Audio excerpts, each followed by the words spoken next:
What's up guys, Jen Palko here. In this video, we're gonna talk about 3 ways your brain might be trying to hijack you. Now, this happens a lot for a lot of people. We're going about our day and we feel like our brain is just like not cooperating with us. We feel like we have no control over it. We feel like we can't stop the thoughts coming in and out of it. And we can't, in essence, change our life. Like we're trying to do positive thinking or we're trying to bring ourselves up out of a bad mood. But at the same time, we're unable to do so. We feel controlled by something other than us. We don't have control. So how do you know, first of all, that your brain is hijacking you? Well, number 1, like I mentioned, you feel you don't have control. You're trying really hard to find clarity of thought or anything that will bring you up out of your bad mood or a certain situation you're in, but you feel like you have no control. You're trying, you feel like you're really resisting and you're forcing against it, but your brain is just kind of doing whatever it wants to do. So no control, that is number 1. Number two, the second way to tell that your brain is trying to hijack you is you feel very indecisive. You can't make decisions. Your brain feels kind of like foggy. You don't have clarity of thought. And this, in a way, is your brain taking over and not, again, it's taking the control and not letting you live your life or make decisions or have clarity of thought. The third way that your brain is hijacking you is it's telling you something and making you believe something that just is not true. That's just not true. Now this goes back to everything that's programmed in our subconscious mind, and it goes back to years and years and years and years of stuff just being implanted in our brains from our senses and everything we experience in our life.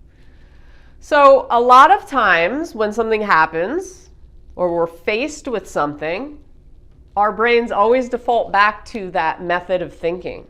And what happens is, even though something was a good thing or like a good opportunity, or it's just like a change in our life, our brain reverts to telling us that that is bad, that is not good, change is bad, and it's all stuff that just isn't true. So, for example, say that you have a big shift in like your job, or there's a big organizational shift in your company, and you know what your brain goes to automatically is that this is bad because change is bad. But in essence, it could be the best thing that possibly happen, or it can lead to growth or expansion, or even if you were let go of a job or something like that, you know, our brains will always revert to thinking that that is like the worst thing ever. But in essence, it can be an advantage. It can be that that job was not in alignment with us, and you know, the world is working with you to actually give you a better opportunity down the line. Okay, so we always revert back to those ingrained thoughts in our head that something is bad or something is very negative, because that is just that's just our mode. That's what we go to. So that is how, you know, your brain is trying to hijack you in a way, because it is distorting your reality, your perception, and it's telling you that something is bad when in essence it's not bad, or it could be a huge growth or huge opportunity for yourself. So what do you do when your brain is trying to hijack you? Can you do anything about it? Well, you know, you have to be aware, number 1, that this is happening and that it is just your past thoughts and beliefs talking, but not actually you talking. You know, this stuff is stored in your brain. It's stored in your brain. So everything that's happening in your present reality is your brain is always going to go back to those memories, and it's always going to link up to the present moment, and it's always going to think it knows best and think it knows the best decision for you based on those past memories and what you've experienced. So if you've experienced a lot of trauma in your past, then what do you think is going to happen in your present day reality? It's going to be a distorted negative view of reality because your thoughts are all negative from your past. Okay, so the same with if you had good thoughts and memories and you had a really, really good upbringing, you really did not have any kind of trauma, like you lived a very gratifying, satisfactory life of love and abundance, and you felt accepted in every which way, then you're going to have an easier time in your present day reality and making decisions because your brain is always going to link up to those past memories. Say you did have a lot of past trauma. So how do you have that not affect your present day reality? So you have to identify with a new version of yourself, basically.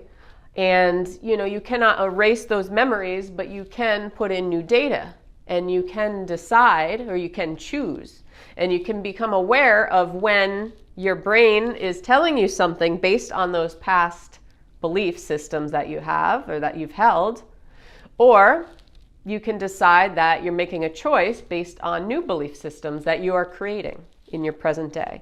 So you can create new neural circuits for your brain, and eventually the more you do this, the more it's going to be stored in your brain and it's going to link up to other positive circuits in the brain, and it's going to create essentially a new you, a new version of yourself. And this, this can take time, but it's learning to identify with a new version of yourself and not let your brain hijack you all the time. Because, most of how we think, or most of the decisions, most of how we base our reactions and stuff like that in reality are based on those past belief systems. Stuff that is stored in the computer on the hard drive, I think, in the brain. And, you have to put in a new program.